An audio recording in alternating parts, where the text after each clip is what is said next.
Poderia um homem que falhou em salvar do abraço gelado da peste a sua própria esposa e os seus 2 filhos, de repente, desvendar os segredos mais sombrios do futuro? E por que o livro que ele escreveu se tornaria, séculos mais tarde, uma arma mais temida do que a pólvora e o aço nas mãos de reis e revolucionários? No sul da França do século XVI, um caldeirão de fé e medo, um médico chamado Michel de Nostredame caminhava entre os moribundos. O ar era espesso, com o cheiro adocicado da morte.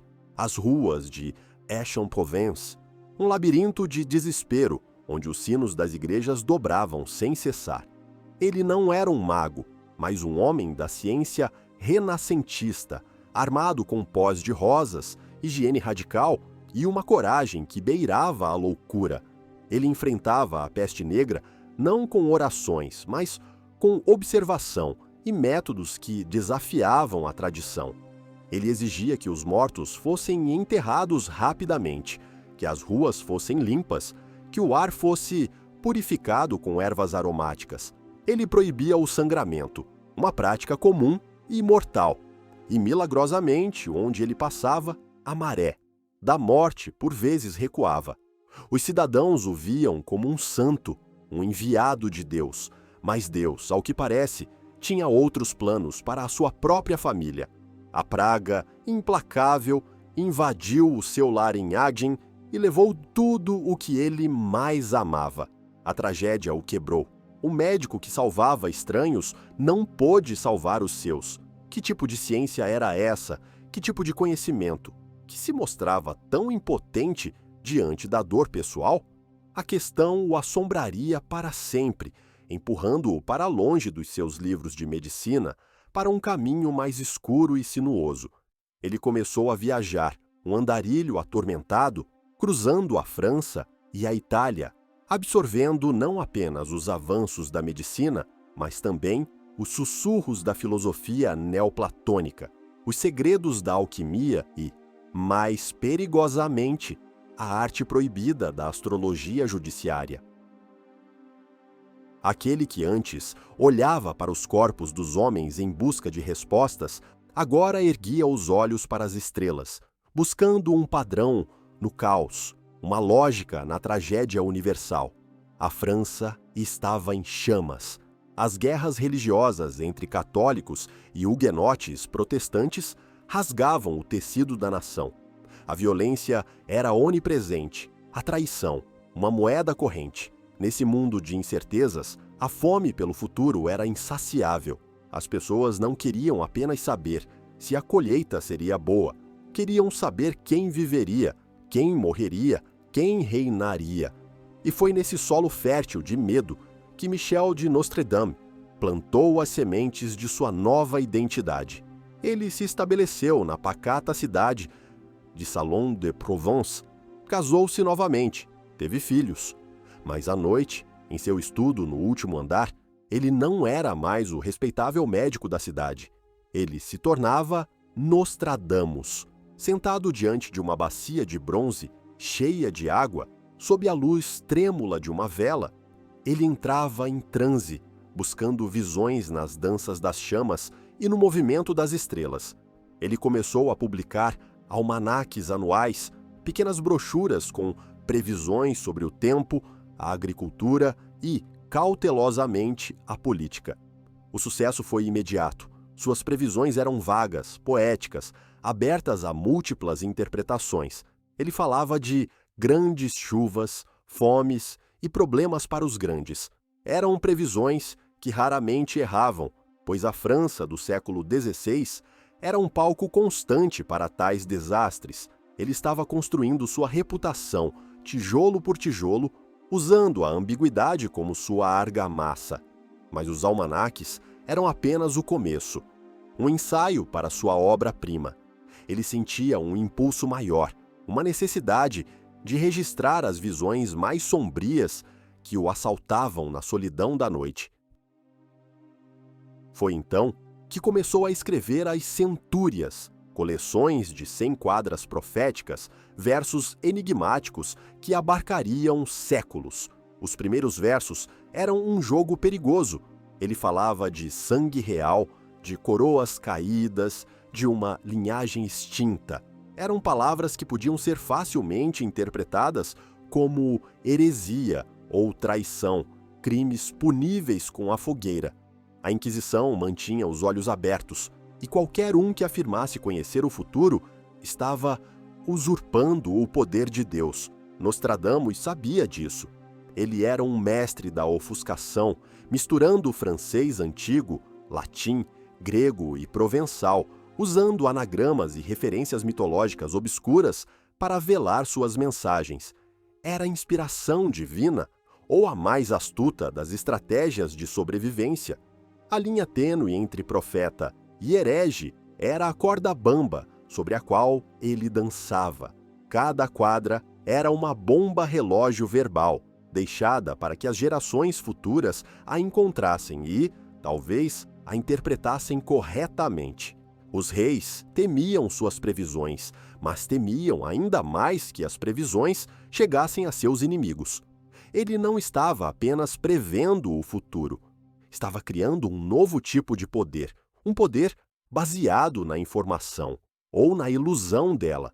O médico que havia perdido sua família para uma praga invisível agora lutava contra o caos da história, tentando aprisioná-lo em estrofes de 4 linhas, construindo um legado que sobreviveria não apenas à peste e à guerra, mas ao próprio tempo.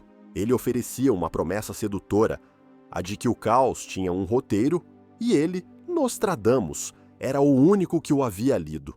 Mas o que é mais perigoso, um futuro desconhecido ou um roteiro que pode ser reescrito por qualquer um com poder suficiente para interpretá-lo a seu favor? A fama de seus almanaques se espalhou como fogo em palha seca, e seus sussurros enigmáticos sobre o destino da monarquia chegaram aos ouvidos mais atentos e paranoicos de todo o reino, os da rainha. O que você faria se tivesse a chance de conhecer seu futuro? Abraçaria a oportunidade ou fugiria dela? Diga-nos nos comentários se você seria um buscador ou um ignorante. A rainha, Catarina de Médici, não era uma mulher que se contentava com a ignorância. Italiana, supersticiosa e imensamente inteligente, ela governava a França através de seus filhos frágeis, em um reino dividido pelo ódio religioso e pela ambição dos nobres. Catarina vivia em um estado de cerco permanente, não apenas por exércitos inimigos, mas pelo medo do futuro. O destino de seus filhos, o futuro da dinastia Valois, era sua obsessão. Ela colecionava astrólogos, videntes e mágicos como outras rainhas colecionavam joias, e o nome que ecoava cada vez mais alto em seus corredores era o de Nostradamus. Um convite real foi enviado a Salom. Para o profeta, era o momento da verdade. Tal viagem poderia culminar em honras e ouro ou em uma cela escura na Bastilha e um encontro com o carrasco. Aceitar era um risco mortal. Recusar, uma impossibilidade. Em 1556, Nostradamus chegou à corte, um lugar de seda e veneno, onde sorrisos escondiam punhais e cada palavra era pesada em uma balança de poder. Ele foi levado à presença da rainha. O encontro foi um duelo de mentes. Catarina, com seus olhos escuros e penetrantes, testou-o, interrogou-o, buscando a certeza que a atormentava.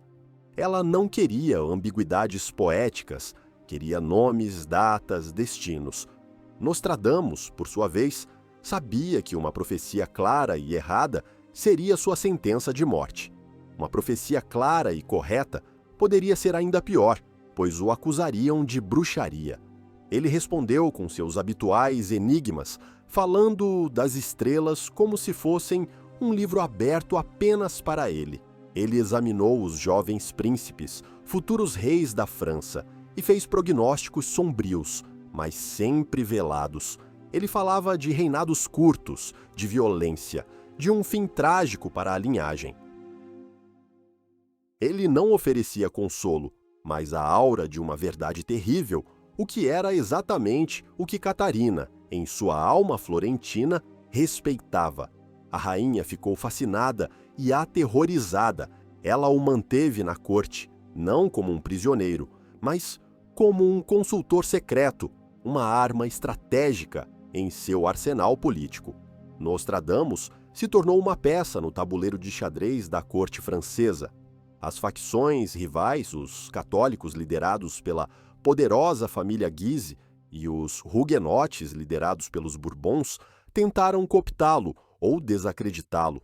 Uma previsão favorável poderia fortalecer a posição de um nobre, uma previsão desfavorável poderia ser usada para minar a de um rival.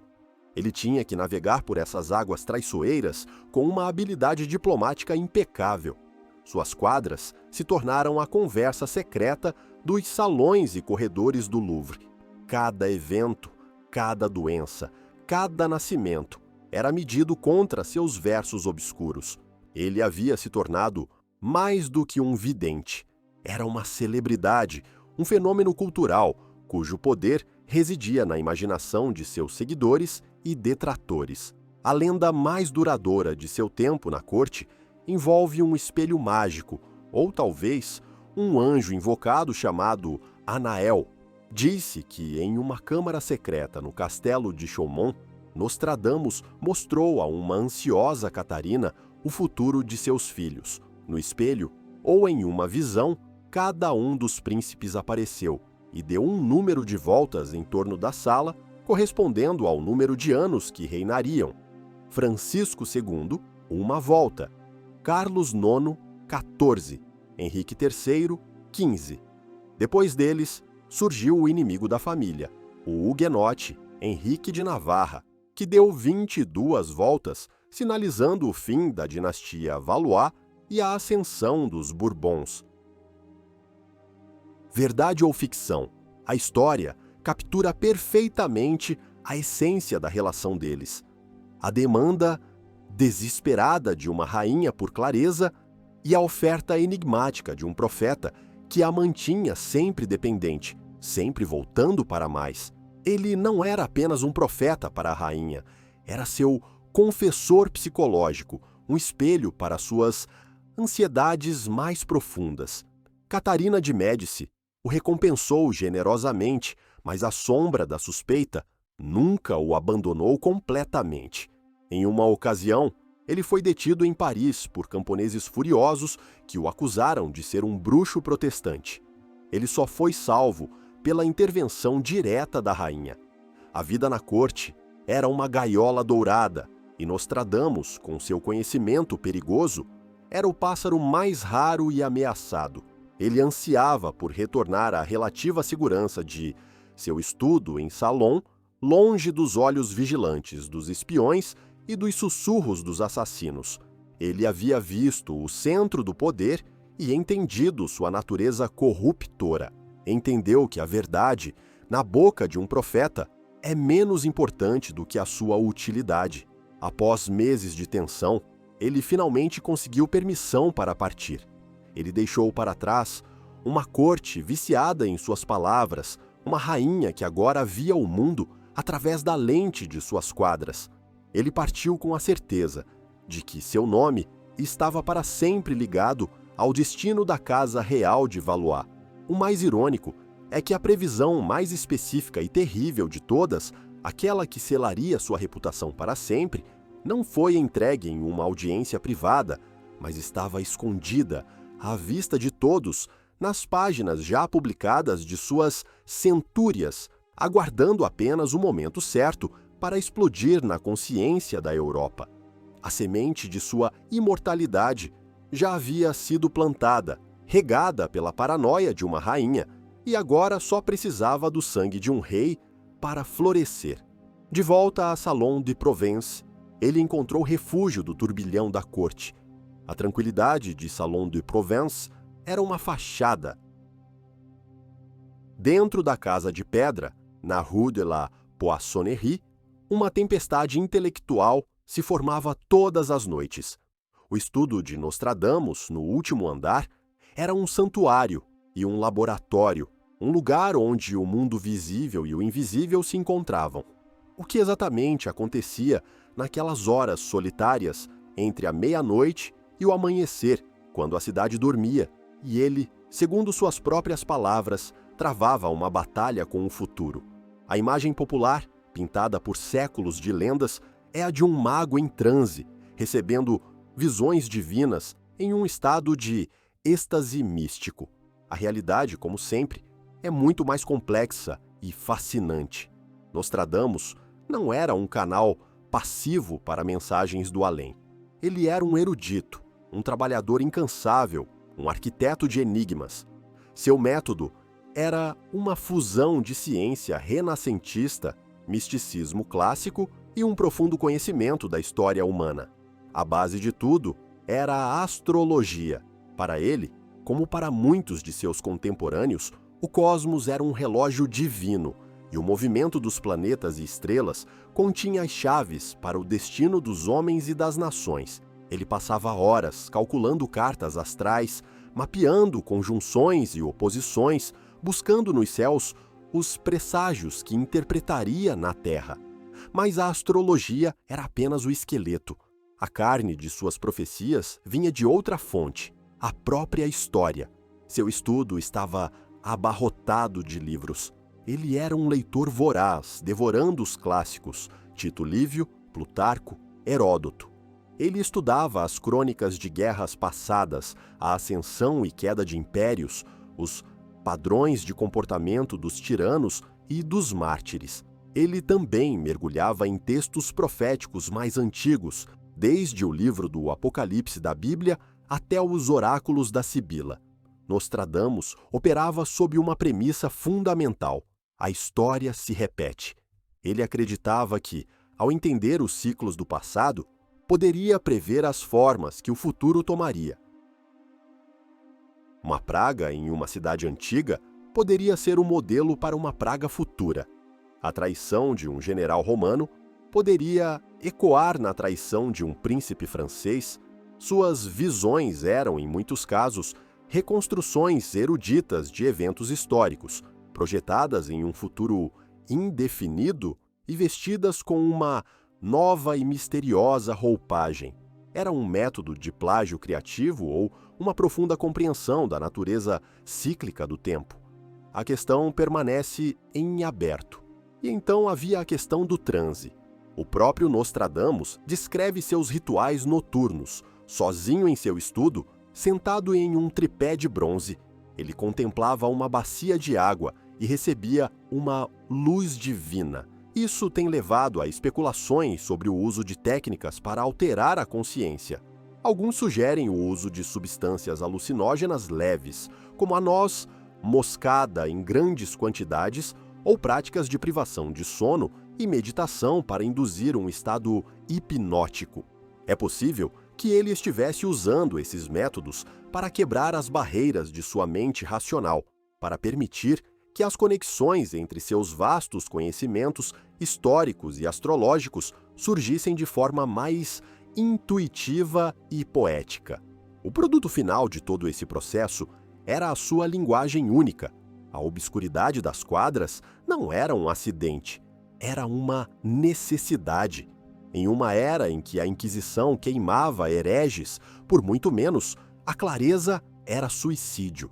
A mistura de francês do século XVI, com palavras em latim, grego e provençal, o uso de anagramas, metáforas complexas e uma sintaxe deliberadamente confusa, serviam a múltiplos propósitos. Primeiro, era um escudo protetor. Seus versos eram tão ambíguos que ele sempre poderia negar qualquer interpretação perigosa. Segundo, garantia a longevidade de suas profecias. Uma previsão vaga sobre um grande pássaro de metal pode ser aplicada a qualquer coisa, desde um avião até um míssil, garantindo que o texto nunca se torne obsoleto. Terceiro, criava uma aura de sabedoria, antiga e profunda. A dificuldade de decifrar os versos fazia com que o leitor sentisse que estava desvendando um segredo divino, não apenas lendo a obra de um homem. cada quadra era um labirinto verbal, cuidadosamente construído. Ele passava dias, talvez semanas, polindo um único verso de 4 linhas, garantindo que fosse ressonante, memorável e, acima de tudo, inatacável.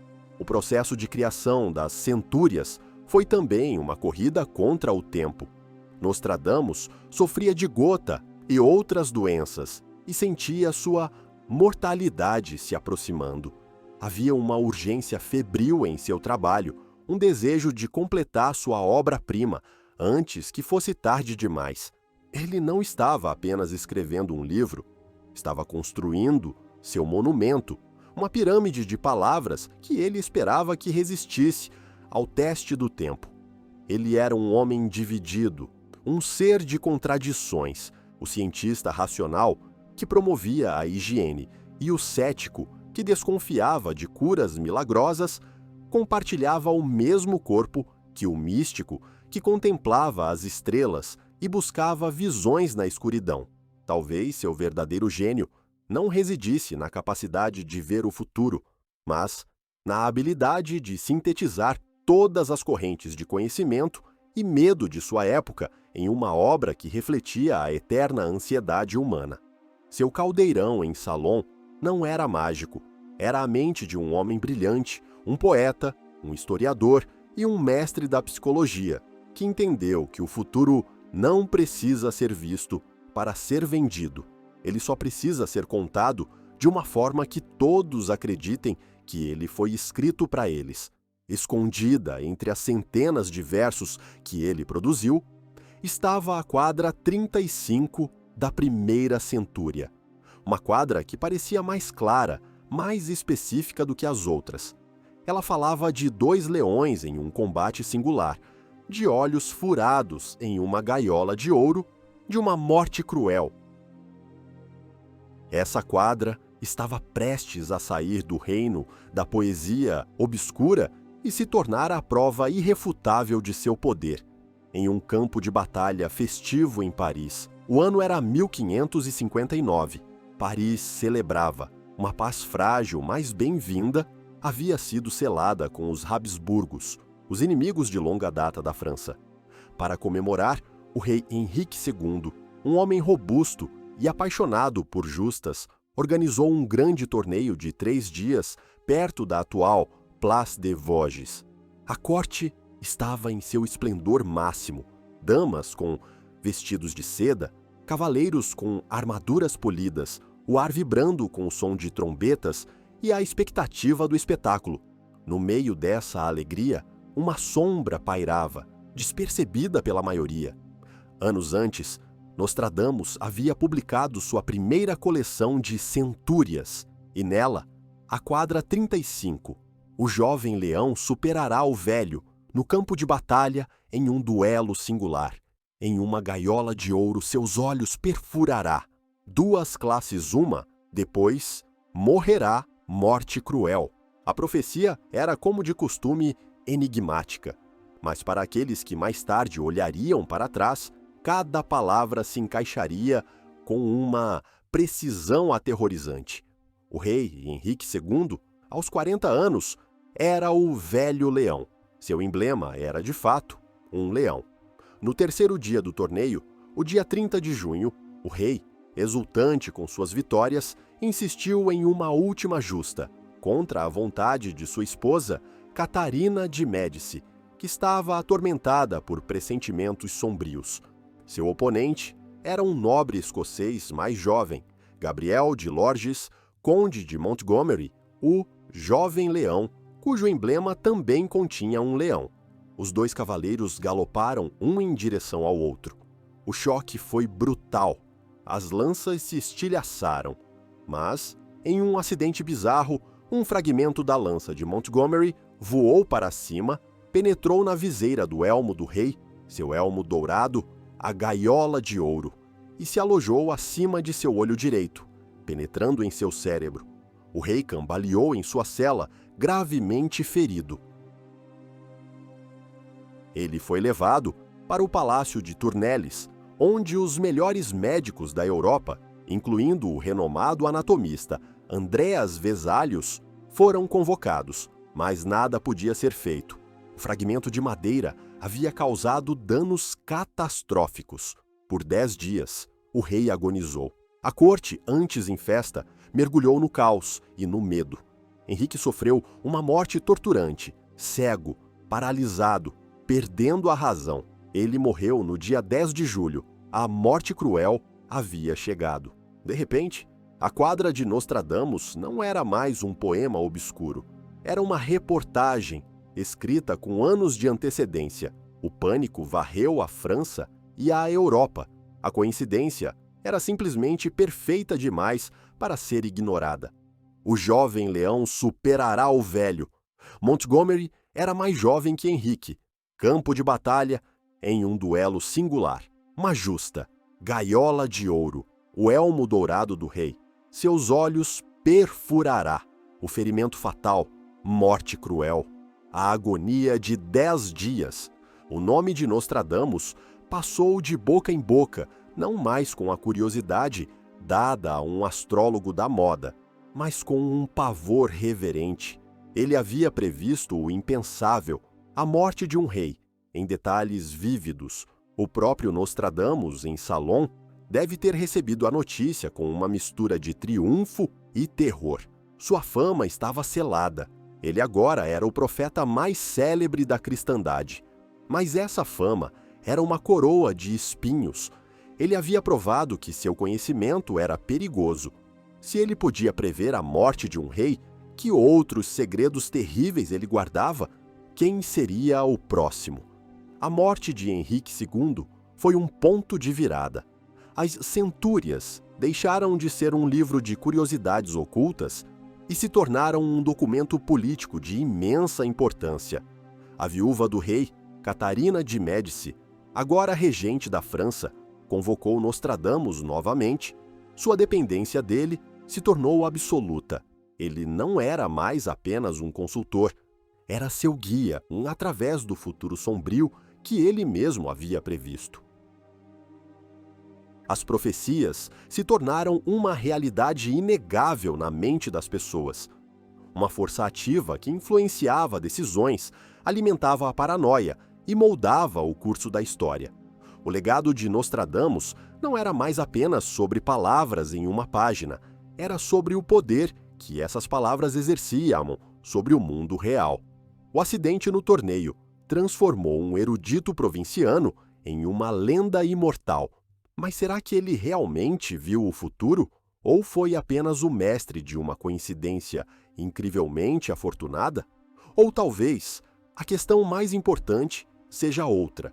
Uma vez que uma profecia é acreditada, ela não se torna por si só uma causa, um motor de eventos. Se você pudesse reescrever a história para evitar uma tragédia, mas ao custo de nunca saber a verdade sobre uma profecia, você o faria? Conte-nos nos comentários se você escolheria a verdade ou a misericórdia. A morte de Henrique II cimentou a lenda de Nostradamus, mas lendas, como reinos, têm suas estações. Após a sua morte, em 1566, e o subsequente desaparecimento da dinastia Valois, que ele tão intimamente aconselhou, as centúrias gradualmente caíram em uma relativa obscuridade. Por quase 200 anos, o livro foi relegado às prateleiras empoeiradas dos ocultistas e dos bibliófilos excêntricos. O iluminismo, com sua fé na razão e seu desprezo pela superstição, parecia ter desferido o golpe final no profeta medieval. Mas as profecias, como sementes adormecidas, só precisam do solo certo para germinar novamente. E o solo não poderia ser mais fértil do que a França no final do século XVIII, à beira do colapso. A Revolução Francesa foi um terremoto que abalou os alicerces da Europa. Em meio ao caos, à violência e a uma incerteza radical sobre o futuro, as pessoas, mais uma vez, buscaram desesperadamente por um roteiro, uma explicação, uma profecia, e encontraram Nostradamus. O livro foi redescoberto, arrancado do esquecimento e transformado em uma arma de propaganda de poder sem precedentes. De repente, os versos enigmáticos pareciam falar diretamente aos eventos do dia. Panfletos e brochuras começaram a circular por Paris, citando quadras que supostamente previam a queda da monarquia, a ascensão do povo e o reinado do terror. Uma quadra em particular tornou-se viral no jargão da época. Falava de uma fuga noturna para Varennes, uma referência espantosamente precisa à tentativa fracassada de fuga do rei Luís XVI e Maria Antonieta em 1791. Outras quadras falavam de senados renovados, do povo decapitado e da letra escarlate, interpretada como o barrete frígio-vermelho dos revolucionários. A veracidade dessas interpretações era, na melhor das hipóteses, duvidosa. Muitas das quadras mais precisas eram, na verdade, falsificações ou manipulações grosseiras dos textos originais. Mas na atmosfera febril da Revolução, os fatos importavam menos do que a narrativa. As profecias se tornaram combustível para a fogueira política. Os revolucionários, de Marat a Robespierre, usaram as centúrias para justificar suas ações mais radicais. Se a queda da monarquia e o derramamento de sangue aristocrático foram predestinados por um profeta 500 anos antes, então eles não eram meros assassinos, eram agentes do destino, cumprindo uma necessidade histórica. O livro de Nostradamus foi encontrado sobre as mesas de muitos líderes jacobinos, não como um guia místico, mas como um manual de legitimação política. Mas a beleza sinistra da ambiguidade de Nostradamus é que ela serve a todos os mestres. Os monarquistas e os inimigos da Revolução também mergulharam nas centúrias, encontrando seus próprios significados. Eles apontavam para quadras que falavam de cidades em tumulto, igrejas profanadas e a vinda de um tirano para descrever os horrores do regime jacobino. Uma verdadeira guerra de interpretações eclodiu. As mesmas estrofes de 4 linhas eram usadas por lados opostos para prever a vitória para si e a danação para seus inimigos.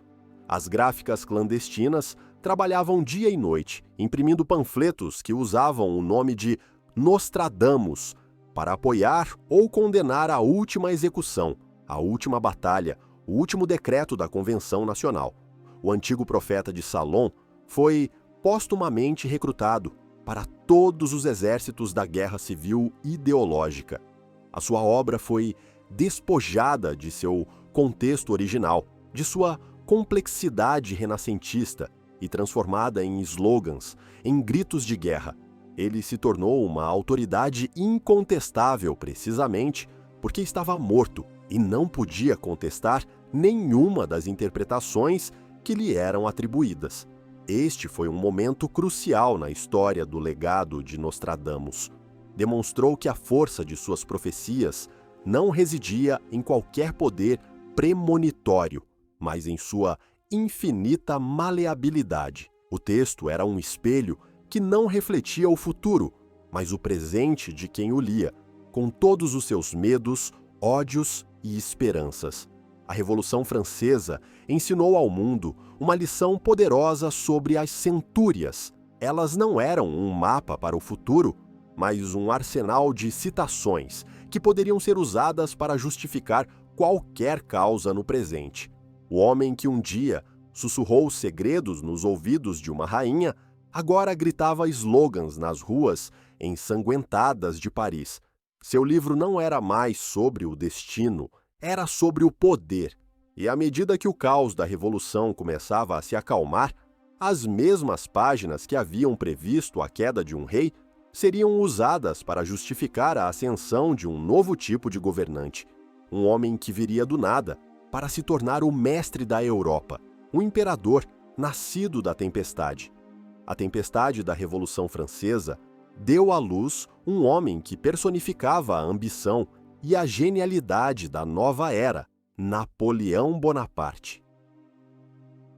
Um soldado corso de origem modesta, cuja ascensão ao poder absoluto parecia tão improvável, tão meteórica, que muitos buscaram uma explicação além do comum.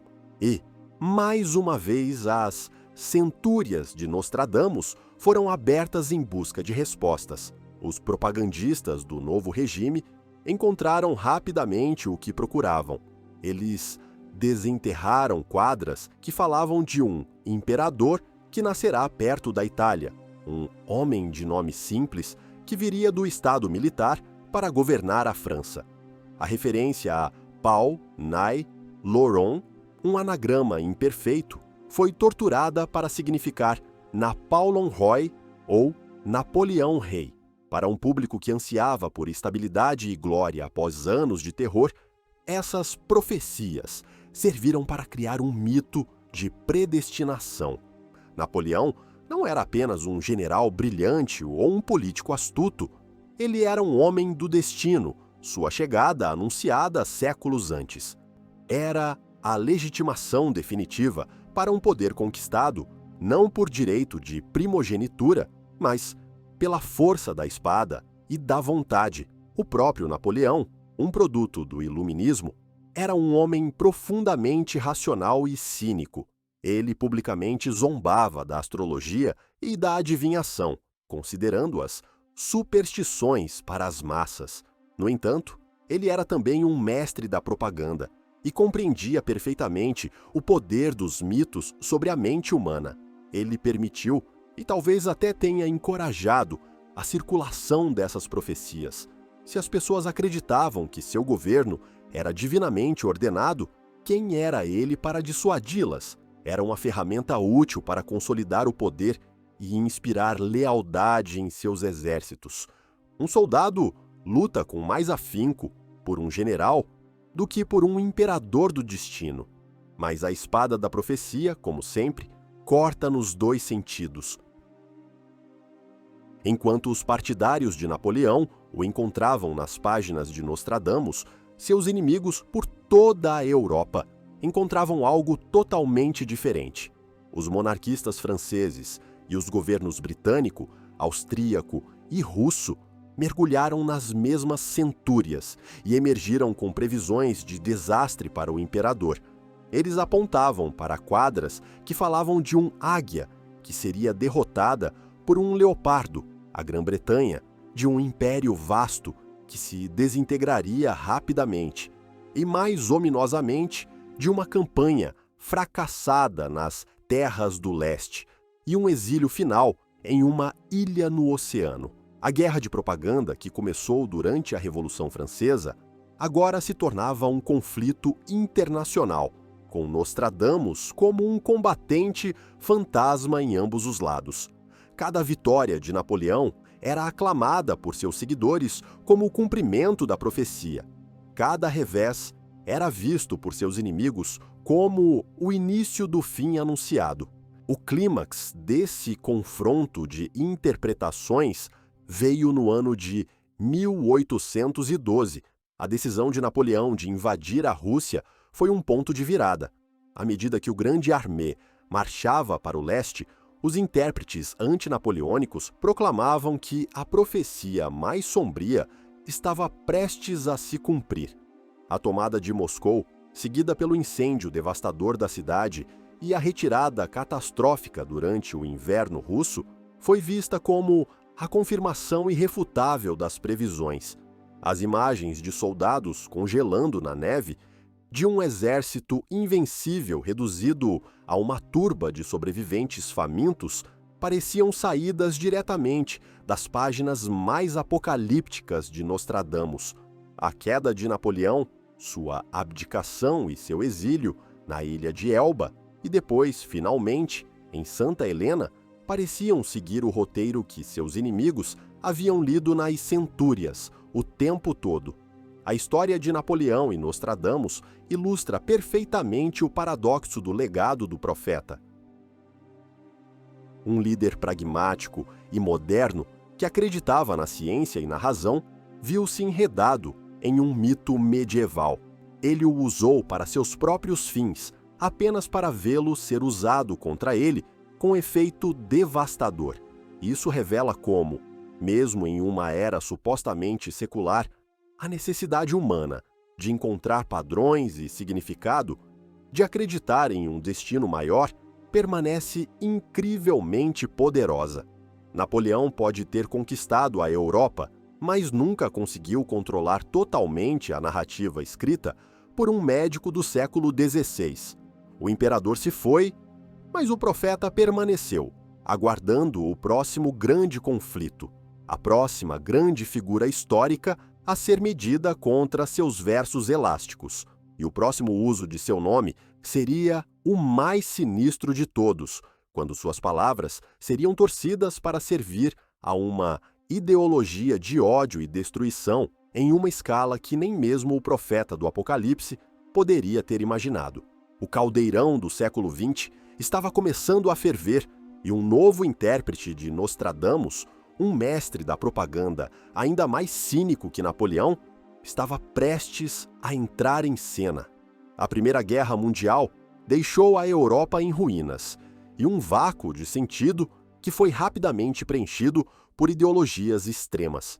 Na Alemanha derrotada e humilhada, um cabo austríaco chamado Adolf Hitler começava sua ascensão, prometendo restaurar a glória nacional através de uma visão distorcida de pureza racial e conquista militar.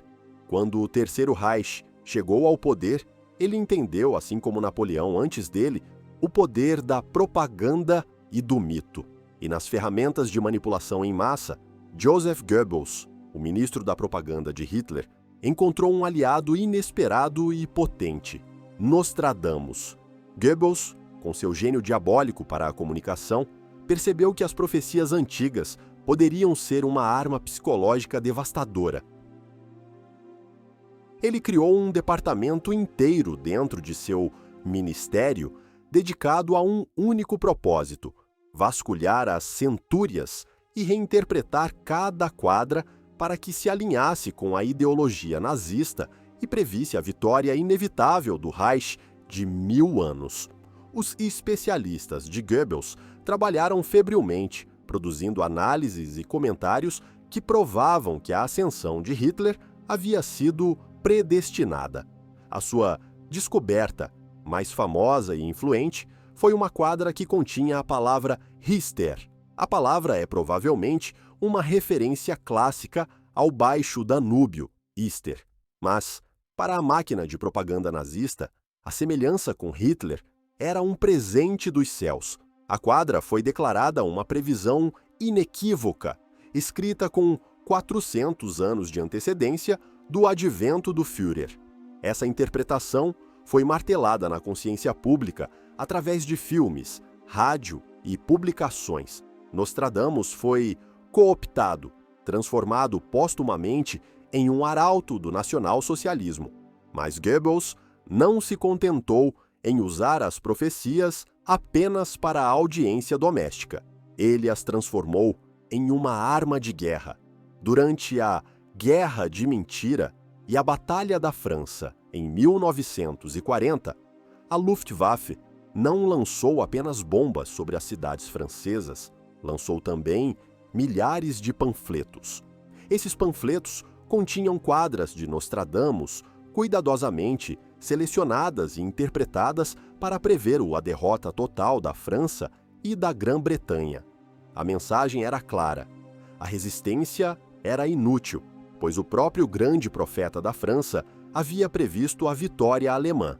O objetivo era semear o pânico, o derrotismo e a desconfiança entre a população e os soldados aliados. Era uma forma brilhante e sinistra de guerra psicológica, usando o próprio patrimônio cultural do inimigo contra ele. O impacto desses panfletos é difícil de medir, mas certamente contribuiu para a atmosfera de medo e confusão que se seguiu à rápida invasão alemã. Os britânicos, no entanto, não ficaram parados. A inteligência britânica, sob a liderança de figuras como Sefton Delmer, um mestre da propaganda negra, decidiu combater fogo com fogo. Se os alemães podiam usar Nostradamus, eles também podiam. A Grã-Bretanha recrutou seus próprios profetas e especialistas em ocultismo, incluindo o astrólogo Louis de Wohl, para criar contra-profecias. Eles forjaram novas quadras, escritas no estilo de Nostradamus, que previam o fracasso de Hitler, a destruição do Terceiro Reich e a vitória final dos aliados. Esses folhetos falsificados eram então espalhados pela Europa ocupada, lançados por aviões, com o objetivo de minar o moral alemão e dar esperança aos movimentos de resistência. O resultado foi uma bizarra batalha esotérica travada nas sombras da Segunda Guerra Mundial. O profeta da Renascença tornou-se um agente duplo, um combatente na frente invisível da propaganda.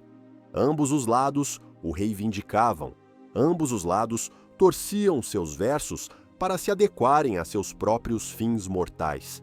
Este episódio representa talvez o uso mais cínico e manipulador do legado de Nostradamus. Suas palavras, antes usadas para aconselhar reis ou inspirar revolucionários, foram agora industrializadas, produzidas em massa, a serviço de uma máquina de guerra totalitária. A história de Rister é um exemplo sombrio de como a ambiguidade pode ser sequestrada pelo poder. Mostra que um texto não tem significado fixo. Seu significado é determinado por quem o interpreta e com que propósito. Nas mãos de Goebbels, as centúrias se tornaram uma justificativa para o genocídio e a guerra mundial. O profeta, que talvez tenha buscado entender o ciclo da violência humana, foi transformado em um cúmplice de seus piores excessos. A guerra terminou. O Terceiro Reich virou cinzas, mas o mundo que emergiu vivia sob a sombra de um novo tipo de medo, um medo apocalíptico, que daria a Nostradamus uma nova e aterrorizante relevância. A pergunta que fica é: se as palavras podem ser tão facilmente transformadas em armas, onde reside a verdadeira responsabilidade, no autor original ou no intérprete? Vote nos comentários se a culpa é do criador ou do manipulador. O fim da Segunda Guerra Mundial não trouxe a paz, mas uma nova e gelada forma de conflito, a Guerra Fria. A humanidade, tendo sobrevivido a um apocalipse, agora vivia sob a ameaça constante de outro, muito mais rápido e definitivo.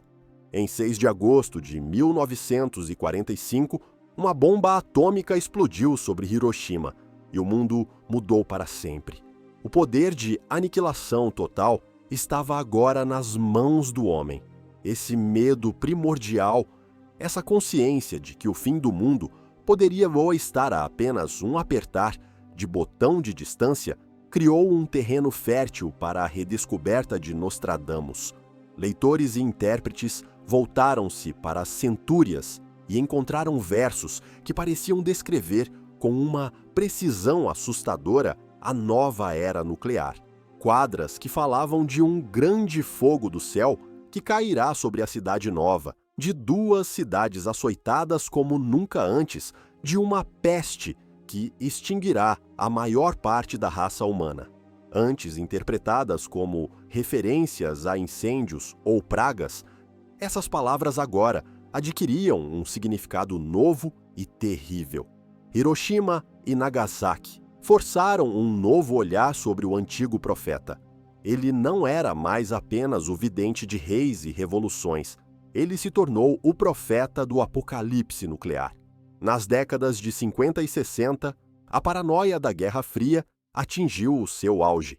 Exercícios de ataque aéreo, abrigos nucleares no quintal e a constante tensão entre os Estados Unidos da América e a União Soviética tornaram o fim do mundo uma possibilidade diária.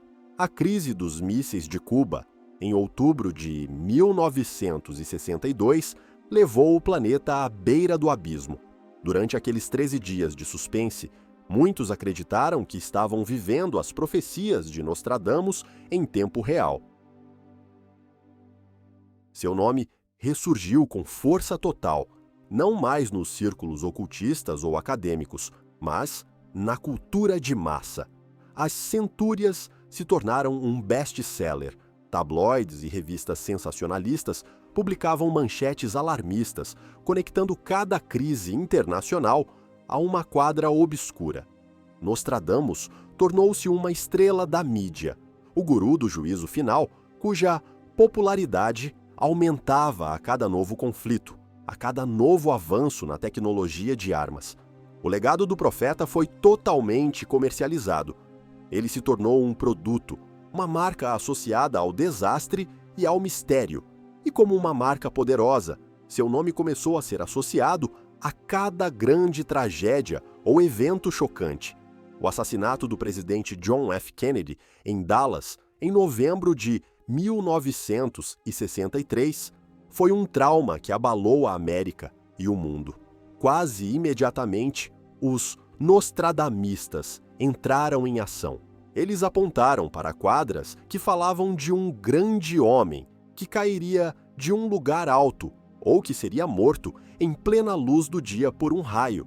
As interpretações eram forçadas, as conexões tênues, mas para um público chocado e em busca de explicações, qualquer padrão, por mais ilusório que fosse, oferecia uma espécie de consolo perverso. A ideia de que o assassinato não foi um ato de caos aleatório, mas parte de um grande desígnio cósmico, predito séculos antes, era, de alguma forma, mais fácil de suportar. Nostradamus se tornou uma espécie de Zelig da história, aparecendo nos bastidores de cada evento significativo do século XX. O pouso na Lua, a Guerra do Vietnã, a crise do petróleo, a queda do Shah do Irã, para cada um intérprete dedicado encontrava uma quadra correspondente. O processo era sempre o mesmo.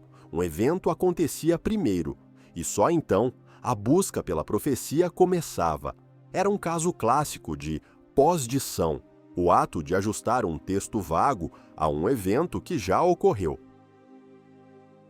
Mas a lógica raramente interfere em uma boa história, especialmente uma que oferece uma sensação de ordem em um mundo caótico. A era atômica e a cultura da mídia transformaram Nostradamus. O erudito renascentista que se preocupava com as guerras dinásticas da Europa tornou-se o profeta global do Armagedon. Sua obra, despida de seu contexto histórico, tornou-se um teste de Rorschach para as ansiedades da era moderna. Olhávamos para seus versos e víamos o reflexo de nossos medos mais profundos, a aniquilação nuclear, a conspiração política, a fragilidade da vida diante da violência súbita. E enquanto o mundo continuava a girar, uma nova era se aproximava, uma era de tecnologia que prometia finalmente decifrar os segredos do profeta, ou talvez desmascará-lo de uma vez por todas. O computador estava prestes a entrar em cena, trazendo consigo um novo exército de decifradores de códigos e, em resposta, um exército ainda mais determinado de céticos. A chegada da era digital, nas últimas décadas do século XX, prometia revolucionar a busca por conhecimento. Para os seguidores de Nostradamus, o computador parecia a ferramenta definitiva, a chave que finalmente abriria os segredos trancados nas centúrias. Uma nova onda de pesquisadores surgiu, armados com algoritmos e poder de processamento. Eles acreditavam que as quadras não eram apenas poemas proféticos, mas mensagens criptografadas contendo um código oculto que, uma vez decifrado, revelaria um cronograma detalhado do futuro da humanidade. Programas de computador foram escritos para procurar anagramas, padrões de letras, códigos da Bíblia, aplicados aos textos de Nostradamus. A ideia era que, ao ignorar a sintaxe e o significado superficial, seria possível encontrar nomes e eventos modernos, Hitler, Kennedy, 11 de setembro, escondidos na matriz de letras. Essa abordagem gerou uma série de livros e documentários populares que apresentavam provas de que Nostradamus havia previsto eventos do século XX e XXI com uma precisão milimétrica. O profeta renascentista foi reinventado como um mestre da criptografia, um programador do futuro. No entanto, enquanto os entusiastas celebravam suas descobertas digitais, um contramovimento ganhava força. Um exército de céticos, composto por linguistas, historiadores, psicólogos e mágicos profissionais, decidiu aplicar o rigor científico ao fenômeno Nostradamus, e a sua conclusão foi unânime e demolidora. Não há milagre, não há código, não há profecia. Um dos críticos mais proeminentes foi James Randi, um mágico e investigador paranormal que dedicou sua vida a desmascarar alegações de poderes sobrenaturais. Randi e outros, como ele, analisaram metodicamente as profecias e demonstraram como o truque funcionava. Primeiro, a linguagem vaga. Frases como "uma grande nação sofrerá" ou "um tirano surgirá no Oriente" são tão genéricas que podem ser aplicadas a dezenas de eventos em qualquer século. Segundo, os erros de tradução. Muitas das interpretações mais chocantes são baseadas em traduções incorretas ou tendenciosas do francês do século XVI. Terceiro, a citação seletiva. Os intérpretes pegam uma linha de uma quadra, uma palavra de outra, e as juntam fora de contexto para criar um significado que não existe no original. Mas a ferramenta mais poderosa no arsenal dos céticos foi a exposição do fenômeno da pós-dição, ou ajuste retroativo. Ninguém jamais usou uma quadra de Nostradamus para prever um evento específico antes que ele acontecesse. As profecias só são descobertas depois do fato.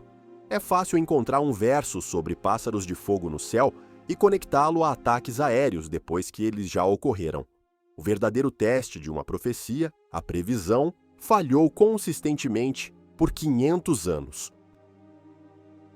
Os céticos também exploraram a psicologia por trás da crença. O cérebro humano é uma máquina de encontrar padrões. Nós evoluímos para ver conexões, para encontrar ordem no caos, pois isso era crucial para a nossa sobrevivência. Essa tendência, no entanto, nos torna vulneráveis a ver padrões onde não existem, a conectar pontos aleatórios e a criar uma narrativa coerente a partir de dados ambíguos. As quadras de Nostradamus são o teste de Rorschach perfeito para essa tendência humana.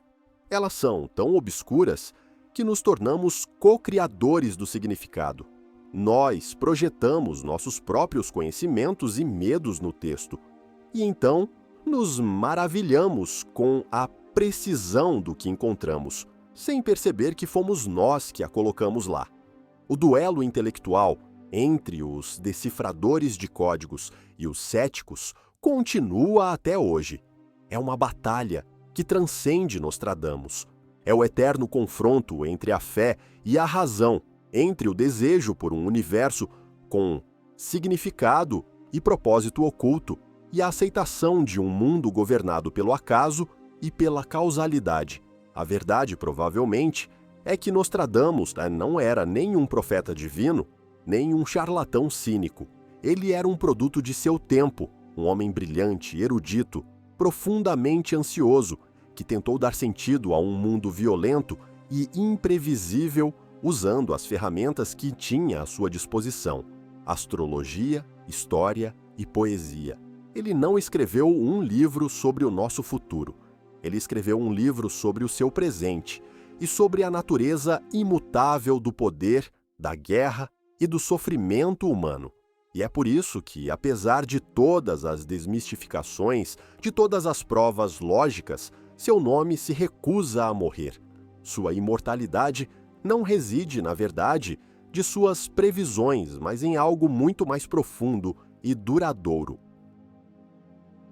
Após quase 500 anos de escrutínio, adoração e desmistificação, o nome Nostradamus permanece tão reconhecível quanto o de qualquer rei ou imperador que ele supostamente previu. Por quê? Porque, em nossa era de ciência e informação instantânea, A sombra de um médico do século XVI ainda se projeta tão longamente sobre a nossa imaginação. A resposta talvez seja que seu verdadeiro gênio não residia em um dom sobrenatural de clarividência, mas em uma compreensão muito mais rara e profunda. Uma compreensão intuitiva da alma humana, com todos os seus medos eternos e esperanças persistentes. Nostradamus não nos deixou um mapa do futuro. Ele nos deixou um espelho poético, magnificamente trabalhado, cuja superfície turva e enigmática tem a propriedade mágica de refletir não o que está por vir, mas o que já está dentro de nós. Cada época, cada geração, ao olhar para as centúrias, vê o reflexo de suas próprias ansiedades mais viscerais. A França do século XVI viu o medo da guerra religiosa e da instabilidade dinástica. A França revolucionária viu o terror e a promessa da insurreição popular. A Europa napoleônica viu o espectro da ambição imperial e da ruína. O século XX, com seus ditadores e sua bomba atômica, viu a face do mal absoluto e do apocalipse tecnológico. E hoje, em um mundo de mudanças climáticas, pandemias e incerteza política, olhamos para os mesmos versos e encontramos presságios de colapso ecológico e desordem global. As profecias não mudam, nós é que mudamos. E o texto é vago o suficiente para acomodar todas as nossas transformações, todos os nossos novos pesadelos. As centúrias funcionam como um placebo cultural. Acreditamos que elas contêm uma sabedoria secreta que pode nos ajudar a navegar pelo caos, e essa própria crença, por vezes, nos dá uma sensação de controle, por mais ilusória que seja. Elas nos oferecem a reconfortante ideia de que a história não é uma sucessão aleatória de eventos, mas um roteiro, um grande drama cósmico cujo final já foi escrito. E nesse drama, até mesmo o sofrimento e a tragédia adquirem um propósito. A imortalidade de Nostradamus é a prova do poder da narrativa. Nós somos criaturas que vivem de histórias. Elas dão forma ao nosso mundo, sentido às nossas vidas. E a história que Nostradamus nos conta é a mais cativante de todas, a de que o futuro pode ser conhecido, de que não estamos sozinhos e à deriva no oceano do tempo. Era ele um gênio? Sim, um gênio literário e psicológico. Um vidente? Provavelmente não, no sentido literal. Um grande farsante? Talvez nem isso. Ele pode ter acreditado sinceramente em seus métodos, em sua capacidade de discernir os grandes padrões da história. A fraude, na maioria das vezes, foi perpetrada pelas gerações seguintes, por aqueles que manipularam sua obra para seus próprios fins políticos e comerciais. No final, a pergunta "Quem foi Nostradamus?" talvez seja menos importante do que a pergunta "Quem somos nós?" Por que continuamos a precisar dele? Porque enquanto a humanidade enfrentar um futuro desconhecido, enquanto o medo do amanhã nos assombrar nas horas mais escuras da noite, sempre haverá uma necessidade de oráculos, de profetas, de alguém que nos sussurre que, de alguma forma, tudo isso faz sentido. A lenda de Nostradamus não está trancada em um livro antigo ou escondida em um código secreto. Ela está viva, pulsando dentro de cada um de nós. É o nosso próprio medo, a nossa própria esperança, olhando para nós de volta das páginas enigmáticas da história. O grande mistificador não era Michel de Nostredame. O grande mistificador é a própria necessidade humana de acreditar. E essa é uma profecia que nunca deixará de se cumprir.